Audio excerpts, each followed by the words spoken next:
Hello everyone, welcome to my YouTube channel. मेरा नाम है अंकिता शर्मा। मैं आ गई हूँ एक और नई वीडियो के साथ और आज मैं थोड़ा सा आपको क्रिमिनल लॉ के बारे में थोड़ी सी नॉलेज दूंगी, क्योंकि इससे पहले मैंने सिविल की जो है वो वीडियोस बनाई हैं, लेकिन आज मैं आपको थोड़ी सी क्रिमिनल की नॉलेज भी देना चाहती हूँ। तो आज हम जिन दो सेक्शंस के बारे में बात करने वाले हैं वो है 299 और 300। देखिए, वैसे तो जो 299 है वो है कल्पेबल होमिसाइड और 300 है मर्डर। तो कॉमन अगर पर्सन पढ़ता है कल्पेबल होमिसाइड तो शायद उसको नहीं पता होगा। उसके लिए कल्पेबल होमिसाइड जो टर्म है वो बिल्कुल अलग है और जो मर्डर है वो बिल्कुल अलग है। मर्डर तो वो डेली लाइफ में सुनता ही है कि किसी की हत्या हो गई, किसी को गोली मार के मार दिया, किसी को चाकू मार दिया, तो वो ये सारी चीज़ें तो सुनता ही है। लेकिन कल्पेबल होमिसाइड हो सकता है कि उसके लिए उसकी नॉलेज में ये टर्म ना हो कॉमन मैन की। तो मेरा पर्पस वही होता है कि मैं वीडियोस उन लोगों के लिए भी बना सकूं जो लीगल बैकग्राउंड को बिलोंग नहीं करते हैं, लेकिन स्टिल उनको नॉलेज होनी चाहिए। तो इसलिए चलो शुरू करते हैं और मैं बहुत ही बेसिक जो है वो आपको बताने वाली हूँ, ताकि आप लोगों को समझ आ सके कि इन दो टर्म्स में क्या डिफरेंस है या ये आपस में सिमिलर है। सबसे पहले हम बात करेंगे कल्पेबल होमिसाइड की। आपको मैं बता दूं कि जो होमिसाइड का मतलब होता है वो किलिंग है, मतलब एक मैन के द्वारा दूसरे मैन को मारना, वो होमिसाइड है। तो मर्डर और कल्पेबल होमिसाइड ये दोनों ही टर्म्स जो हैं वो बेसिकली यूज़ की जाती हैं किसी पर्सन की हत्या करना किसी दूसरे पर्सन के द्वारा। तो टर्म्स तो दोनों मर्डर की हैं, दोनों ही किलिंग की हैं, लेकिन डिफरेंस क्या है फिर इनमें। अगर आप आईपीसी के सेक्शंस इनको पढ़ते हो तो जब आप इनको पढ़ना शुरू करते हो आप इतने कंफ्यूज हो जाते हो, आपको कुछ नहीं समझ आता, क्योंकि ऑलमोस्ट दोनों में सेम लैंग्वेज लिखी है कि इंटेंशन होनी चाहिए, नॉलेज होनी चाहिए या फिर प्री प्लान होना चाहिए। तो अगर सब कुछ ये मर्डर में ही है तो कल्पेबल होमिसाइड का मतलब क्या है। बेसिकली मैं आपको एक लाइन में बताती हूँ। जो सारे कल्पेबल होमिसाइड्स होते हैं वो मिलके, मतलब एक जो कल्पेबल होमिसाइड्स है वो एग्रीगेटेड फॉर्म है मर्डर की। मतलब मर्डर में कल्पेबल होमिसाइड होता ही है, लेकिन कल्पेबल होमिसाइड हमेशा मर्डर होता है या नहीं होता है ये समझने की ज़रूरत है। अब आपको मेरी बात बहुत ही कंफ्यूज कर रही होगी, मुझे पता है। मैं आपको सिर्फ ये बताऊंगी कि जो कल्पेबल होमिसाइड है बेसिकली वो भी इंसान को मारने की टर्म है, और जो मर्डर है वो भी एक इंसान दूसरे इंसान को मारने की ही टर्म है। तो लेकिन लॉ में क्या देखा जाता है कि क्या उसकी इंटेंशन थी, या उसने क्यों उसका मर्डर किया, या वो पहले से डिसाइडेड था, मिलके किसी ग्रुप ने डिसाइड किया था। अगर किसी ने सुसाइड भी किया है तो क्या उसने वो अपनी कंसेंट से किया है या उसको किसी ने हेल्प की है। तो कल्पेबल होमिसाइड और मर्डर अगर आप इनको इन नॉर्मल आईपीसी की बुक उठा के अगर आप उसको पढ़ने की कोशिश करते हो, आपको ये दोनों सेक्शंस में कुछ भी डिफरेंस नहीं समझ आएगा। आपको ये दोनों सेक्शन सिमिलर लगेंगे, क्योंकि इनके इंग्रेडिएंट्स जो हैं, मतलब बेसिकली सेक्शंस में जो पर्पस है, या फिर ये कह लो कि अगर उस किसी पर्सन को पनिशमेंट देनी है मर्डर की या कल्पेबल होमिसाइड की, तो उसके लिए जो जो चीज़ें होनी चाहिए वो दोनों में सिमिलर हैं। सिमिलर कैसे, मैं आपको बताती हूँ। कल्पेबल होमिसाइड हो गया या मर्डर हो गया, दोनों में अगर इंटेंशन है तो वो मर्डर ही है। कल्पेबल होमिसाइड है या आपका मर्डर है, दोनों में अगर प्लानिंग है तो वो मर्डर है। कल्पेबल होमिसाइड है या मर्डर है, दोनों में अगर किसी को नॉलेज है कि मेरा ऐसा करने से दूसरे पर्सन की जान जा सकती है तो वो मर्डर है। और कल्पेबल होमिसाइड है या फिर मर्डर है, दोनों में अगर किसी ने किसी को इतनी ज़्यादा ग्रीवियसली किसी को बॉडी इंजरी करी है कि नॉर्मल सर्कमस्टांसिस में ऐसा हो कि दूसरे पर्सन की जान जाएगी ही जाएगी और उसको ये चीज़ का पता है, तो वो दोनों केस में जो है वो मर्डर ही है। तो दोनों के इंग्रेडिएंट सेम है, दोनों केसेस में डेथ होनी ज़रूरी है, दोनों केसेस में ऐसा एक्ट किया हुआ होना चाहिए जिससे कि दूसरे पर्सन की मौत हो जाए। तो अगर ये दोनों सिमिलर हैं तो उनमें डिफरेंस क्या है। हमें यही बात का जो है वो मुझे आपको समझानी है, क्योंकि यही एक बात है जो लोग शायद समझ नहीं पाते हैं। और सिर्फ इस एक छोटी सी बात जो है वो केसेस जो हैं वो सालों साल चलते हैं, और ये रिज़ॉल्व भी अगर होते हैं तो यही केसेस होते हैं जिनकी वजह से शायद किसी को लाइफ इम्प्रिजनमेंट की जगह पे किसी को 10 ईयर्स की सज़ा हो सकती है, क्योंकि वो मर्डर में नहीं आ रहा, वो कल्पेबल होमिसाइड में आ गया। तो चलिए बात करते हैं कि किस तरह से आप इसको डिफरेंशिएट करोगे। देखो, जब आपने कल्पेबल होमिसाइड का सेक्शन पढ़ा, फिर आप 300 का सेक्शन पढ़ते हो। जब आपको ये सिमिलर लगते हैं, अब आपको पढ़नी है 300 सेक्शन की एक्सेप्शंस। तो 300 सेक्शन की जो एक्सेप्शंस हैं वो कहती हैं कि कल्पेबल होमिसाइड कब मर्डर नहीं है। आपको समझना सिर्फ यही है कि कल्पेबल होमिसाइड हो या मर्डर हो, दोनों मिलके मर्डर ही करते हैं। दोनों मतलब जितने भी कल्पेबल होमिसाइड्स हैं, लाइक कुछ भी इंसिडेंट्स ऐसा हुआ है जिसमें किसी की मौत हुई है, कल्पेबल जब हम कोई केस देखते हैं कि किसी की डेथ हुई है, सबसे पहले प्राइमरली जो होता है वो कल्पेबल होमिसाइड ही होता है, जब तक ये ना पता हो कि किसी ने उसका डायरेक्ट मर्डर किया है। तो बेसिकली क्या है कि कल्पेबल होमिसाइड जो है वो हमेशा मर्डर नहीं होता। ये हमें कैसे डिफरेंशिएट करना है मर्डर से, बस इतना सा पॉइंट है। अदरवाइज कल्पेबल होमिसाइड भी मैन किलिंग है, मर्डर भी मैन किलिंग है, ये चीज़ें तो सिमिलर हैं। लेकिन आपको सिर्फ कल्पेबल होमिसाइड को जब कि वो मर्डर नहीं है, सिर्फ ये प्रूव करने के लिए आपको क्या उसमें प्रूव करनी है चीज़ें, वो मैं आपको बता देती हूँ। उसमें आपको 5 चीज़ें जो हैं वो प्रूव करनी है, क्योंकि वो 5 चीज़ें जो हैं वो एक्सेप्शंस दी गई हैं सेक्शन 300 में, जो कि ये बताता है कि अगर इन एक्सेप्शंस के अंदर कोई भी केसेस आता है, सिचुएशन सिमिलर होती है, इन एक्सेप्शंस को वो डील करती है, तो वो कल्पेबल होमिसाइड मर्डर नहीं काउंट किया जाएगा, वो कल्पेबल होमिसाइड होगा और उसकी punishment according to culpable homicide होगी और according to the definition of section 299 होगी, जिसकी जो पनिशमेंट है वो सेक्शन आपके 304 में दी हुई है, ना कि 302 में जो मर्डर की पनिशमेंट देता है। तो अब मैं आपको बताती हूँ एक्सेप्शंस कौन कौन सी हैं। वो सबसे पहले है ग्रेव एंड सडन प्रोवोकेशन। अब ग्रेव एंड सडन प्रोवोकेशन क्या हुई? ग्रेव एंड सडन प्रोवोकेशन है कि आप किसी पर्सन को उसको मारने के पर्पज से नहीं गए हो, आपने किसी पर्सन से बात करी, या फिर आप किसी पर्सन से मिलने जा रहे थे, लेकिन क्या होता है कि आपको वहाँ जाके कुछ ऐसा देखने को मिल जाता है जिससे आप एकदम से बौखला जाते हो, आपको एकदम से गुस्सा आ जाता है उसको देख के, और आप किसी का मर्डर कर देते हो, चाहे वो सामने वाले बंदे का है या फिर किसी थर्ड पार्टी का जाके है, जस्ट बिकॉज ऑफ कि आप वहाँ गए और आपने सडनली कुछ ऐसा देख लिया कि जिससे आप अपने ऊपर कंट्रोल नहीं कर पाए। अगर आपने ये चीज़ प्रूव कर दी तो आप मर्डर नहीं कर रहे, तो आपने कल्पेबल होमिसाइड किया आपने किसी की हत्या ही है, लेकिन आप क्योंकि अपने कंट्रोल में नहीं थे, वो एक ह्यूमन नेचर है कि एकदम से कुछ देख के उसको एकदम से वो चला गया उसको मारने के लिए, तो वो आप अपने कंट्रोल से आपने नहीं किया, आपने गुस्से में किया और वो सडनली हुआ। वो ऐसा नहीं है कि वो प्री प्लान था कि हम उसको बुलाएंगे फिर उसको हम ऐसा दिखाएंगे, मतलब वो चीज़ें प्री प्लान नहीं थी और प्रोवोकेशन आपने नहीं की थी, जान के आपने किसी बंदे को प्रोवोक नहीं किया कि उसको जाके आपने गालियाँ देनी शुरू कर दी या उसको जाके आपने ऐसी कुछ बात बता दी ताकि वो भी गुस्सा करे और उसके ऊपर से आप और ज़्यादा गुस्सा करो और आप किसी की हत्या कर दो। तो प्रोवोकेशन आपकी साइड से नहीं होना चाहिए। जिस पर्सन के ऊपर ये मर्डर के चार्जेस लगे हैं, प्रोवोकेशन उसकी तरफ से नहीं होना चाहिए, प्रोवोकेशन उस पर्सन की तरफ से होना चाहिए जिसकी डेथ हो गई है, मतलब शुरुआत उसी ने करी हो। ये आपको प्रूव करना पड़ेगा, बहुत मुश्किल होता है प्रूव करना यार, इसीलिए तो ये जो मर्डर वाले केसेस हैं वो सालों साल चलते हैं, लोग जेलों में सड़ रहे हैं।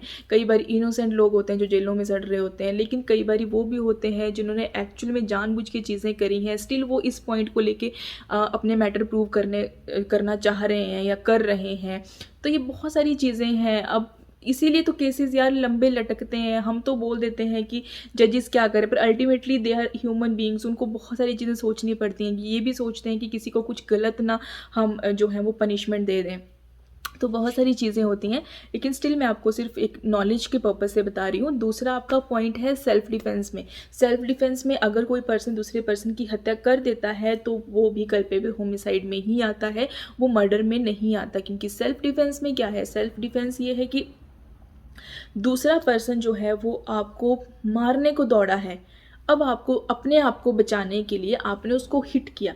अब उसमें एक और चीज़ आती है, आप हिट तो कर रहे हो लेकिन आपका हिट इतना फोर्सफुली वाला नहीं होना चाहिए, ये इतना क्रूअल नहीं होना चाहिए। आपका हिट जो होना चाहिए खुद को बचाने के एंगल से होना चाहिए, इतना क्रूअल नहीं होना चाहिए कि आपकी दूसरे बंदे की डेथ होना तय ही हो। ठीक है, उसकी डेथ हो जाती है, वो सर्कमस्टांसेस वैसे बन जाते हैं तो वो कल्पेबल होमिसाइड में आ जाता है। लेकिन आपने ये सोचा ना हो कि मैं जो है वो उसको उकसाऊँगा, वो अपना सेल्फ़ डिफेंस हम करेंगे और उस पर्पज़ से उसको मारेंगे। मतलब कुछ भी पहले से माइंड में प्लानिंग नहीं होनी चाहिए। अगर वो तार कहीं से भी जुड़ जाते हैं ना तो वो सारी चीज़ें मर्डर में काउंट हो जाती हैं, वो कल्पेबल होमिसाइड में नहीं आता है। थर्ड चीज़ मैं आपको बताऊँगी, act of public servant, police officers हो गए या फिर कोई और ऐसी अथॉरिटी जिनको ये लाइक क्राइम ब्रांच हो गए या इन्वेस्टिगेशन वाली कोई और ऐसी अथॉरिटी है जो कि पब्लिक सर्वेंट है और जिनके पास ये राइट है, अथॉरिटी है इन मतलब पब्लिक के हित में कि वो उसको दूसरे उस पर्सन को मारना है जो पब्लिक को हार्म कर रहा है, या सडनली उसको जो है वो गोली चलानी पड़ गई या फिर सडनली कुछ भी ऐसा एक्ट हुआ जिसकी वजह से उस पर्सन को मारना पड़ गया जो किसी और के लिए हार्म बन सकता था, तो वो पब्लिक सर्वेंट्स हैं, वो भी मर्डर में नहीं आते। उसके बाद आता है विदाउट प्रीमीडिएशन, मतलब कि प्रीमेडिएशन मतलब कि आपने जो है वो पहले से सोच के, पहले से आपकी नॉलेज में था कि उस पर्सन को इस वजह से जो है वो मैं मार सकता हूँ, और आपकी पूरी प्लानिंग थी पहले से। आपको इतना टाइम मिल गया सोचने का कि आप पहले तो आराम से बात करके आ गए, लेकिन आपको लगा कि ये तो गलत हुआ। उसके बाद आपने उस चीज़ पे सोचा, उसके ऊपर आपने प्लानिंग कर ली कि मैं उसको इस तरह से जो है वो अपनी लाइफ से या अपने रास्ते से हटा सकता हूँ। तो एक प्री मेडिएशन वाला जो लिंक है वो कहीं से भी जुड़ना नहीं चाहिए। अगर ऐसा कुछ होता है तो वो फिर से मर्डर में होता है, वो कल्पेबल होमिसाइड नहीं होता। तो जो लास्ट है वो है कॉन्सेंशुअल होमिसाइड। अब कॉन्सेंशुअल होमिसाइड क्या होता है, जिसमें कोई पर्सन क्या है वो अपने आप को मारने की कंसेंट देता है कि मैं मरना चाहता हूँ और ये सिचुएशन है, अब मैं मरूंगा ही, तो मुझे हेल्प करो मरने के लिए। अब जिस पर्सन ने हेल्प करी है, अब जिसने मरना है वो तो मर गया, लेकिन जिस पर्सन ने उसकी हेल्प भी करी या उसको ये बोला कि हाँ ठीक है, या उसने कुछ जो उसको मरने के लिए चीज़ें चाहिए थी वो ला के भी दी, या उसने कुछ ऐसा माहौल भी क्रिएट किया कि हाँ वो उससे मरना ही पसंद करेगा, तो ये सारी चीज़ें जो हैं वो तब आपकी जो है वो मर्डर में नहीं काउंट होंगी अगर जो कंसेंट है उस पर्सन ने अपनी फ्री कंसेंट दी है और दूसरा वो 18 साल से ऊपर है। तो ये एक्सेप्शंस थी जो मैंने आपको बताई, और इन एक्सेप्शंस में अगर आपका मैटर आता है तो वो आपने मर्डर नहीं, आपने कल्पेबल होमिसाइड किया है। मैं आपको एग्जांपल्स देना चाहती हूँ कि देखो, मर्डर तो आपको पता है कि इंसान की इंटेंशन भी है, वो डायरेक्टली उसको मारता है, ठीक है, वो सारी चीज़ें तो मर्डर में ही काउंट होती हैं। लेकिन कल्पेबल होमिसाइड को हम कब मर्डर काउंट करते हैं वो मैं आपको बताना चाहती हूँ। मान लीजिए, क्योंकि कल्पेबल होमिसाइड हमेशा मर्डर में ही काउंट होता है, मतलब culpable homicide that amounts to murder, culpable homicide that not amounts to murder. अब मैं ये जो आपको 2 लाइन्स मैंने बताई, मैं इसको डिफरेंशिएट कर देती हूँ ताकि आपको थोड़ा सा और क्लैरिटी मिल जाए। तो culpable homicide amounting to murder, इसमें क्या है कि मान लो किसी पर्सन को जो है वो डायबिटीज़ है और ये नॉलेज आपको है कि उसको डायबिटीज़ है, तो अगर वो ज़्यादा मीठा खाएगा या ज़्यादा कुछ खाएगा तो उससे प्रॉब्लम होगी, उसका जो शुगर लेवल है वो बढ़ जाएगा, उससे उसकी डेथ भी हो सकती है। ये नॉलेज आपको है, ठीक है। आप क्या करते हो, जानबूझ के उसको इतना मीठा खिला देते हो कि उसकी डेथ हो जाती है। तो आपने ये कल्पेबल होमिसाइड किया, आपको पता था कि उसकी डेथ हो सकती है उस चीज़ से, और आपने फिर भी उसको बहुत ज़्यादा स्वीट्स खिलाई जानबूझ के, और उसके बाद आपने उसको मेडिकल केयर भी नहीं दी, तो वो नेग्लिजेंस भी आ जाता है।